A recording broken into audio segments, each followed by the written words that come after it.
Bonjour et bienvenue dans ce nouvel épisode sur Objectif IA. Aujourd'hui, la question du jour, où sont les chats? Alors, nous voyons sur cette carte effectivement que le monde est assez divisé. Donc, commençons à tout seigneur, tout honneur, les USA, donc les leaders. Et effectivement, les GAFA se sont engouffrés dedans. Sans surprise, vous les connaissez. OpenAI avec ChatGPT, Google avec Gemini, Microsoft avec Copilot, hyper connu bien entendu, mais vous connaissez peut-être moins le chatbot de Facebook, de Meta qui est Llama. Vous pouvez aller sur meta.com.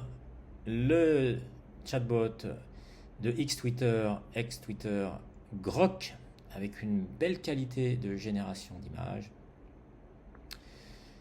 Claude d'Anthropic, donc une IA qui fait pas forcément parler beaucoup d'elle, mais très soignée, très fine. Et puis Perplexity, très orientée Internet. Alors sur le continent américain, nous avons aussi au Canada Cohere, avec une IA commande A très orientée professionnelle, gestion de la documentation des entreprises, exploitation de la doc.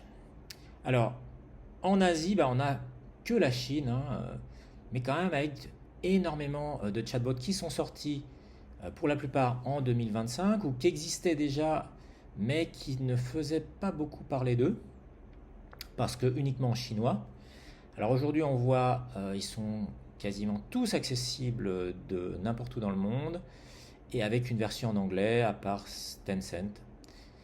Donc nous avons évidemment DeepSeek qui a fait parler pas mal d'elle parce qu'elle finalement prétend arriver aux mêmes capacités avec beaucoup moins d'énergie, beaucoup moins de ressources machines et ça c'est très intéressant d'un point de vue technique, énergétique, consommation et bien sûr coût. Et ouais, c'est ça le nerf de la guerre aussi, ça coûte très cher l'IA, ça faut le dire. Alors Alibaba, tout le monde connaît avec AliExpress, Qwen, donc qui commence à être pas mal aussi. Baidu qui avait sorti Ernie déjà depuis plusieurs années, mais qui était uniquement chinois, maintenant on peut le trouver en anglais. Le petit Kimi qui est sorti il n'y a pas longtemps de la société Moonshot, donc Kimi 2, nouvelle version. ByteDance, donc qui est une société assez connue maintenant, avec Dubao et une version en anglais Dola. Voilà, donc vous pouvez y aller, ça existe, ça marche. Je les ai testées toutes. Et puis Tencent qui fait une version qui s'appelle Yuanbao, mais effectivement uniquement chinois, donc j'ai pas pu trop la tester. Voilà, donc si on en revient à la France et à l'Europe, voilà, en Europe pareil, il n'y a pas grand-chose. Alors pourtant l'Angleterre héberge pas mal de développeurs IA qui bossent notamment pour Gemini. Les Allemands ont une start-up aussi, mais elle ne fait pas parler trop d'elle, et c'est bien dommage. Ça créerait un petit peu de concurrence, une start-up uniquement orientée vers les professionnels, intégration dans les systèmes d'information professionnels. Donc, ce ne sont pas de chat public à partager. Voilà, donc sur le continent européen, nous avons que la petite licorne Mistral, qui fait parler pas mal d'elle, mais effectivement, qui a des moyens très limités par rapport aux GAFA ou aux Chinois. Donc très intéressant parce que la qualité a beaucoup progressé en un an. Donc je l'avais beaucoup testé déjà l'an dernier. Et là je travaille énormément avec elle. Très satisfait. J'ai extrêmement peu de problèmes de fiabilité. Alors il n'existe aucune IA parfaite. Mais disons que ça devient très intéressant. Et puis voilà, une IA qui reste sur le continent européen et qui devrait faire profiter à la fois les administrations françaises mais aussi européennes et les administrations de chaque pays dans une démarche éthique qui permettrait de garantir effectivement l'intégrité, la confidentialité des données qui sont échangées avec ces IA. Voilà. Donc j'ai déjà fait d'autres vidéos de Mistral. Effectivement, intéressant comme modèle parce qu'on voit qu'elle est efficace là aussi avec beaucoup moins de ressources qu'un ChatGPT qui là consomme énormément de ressources.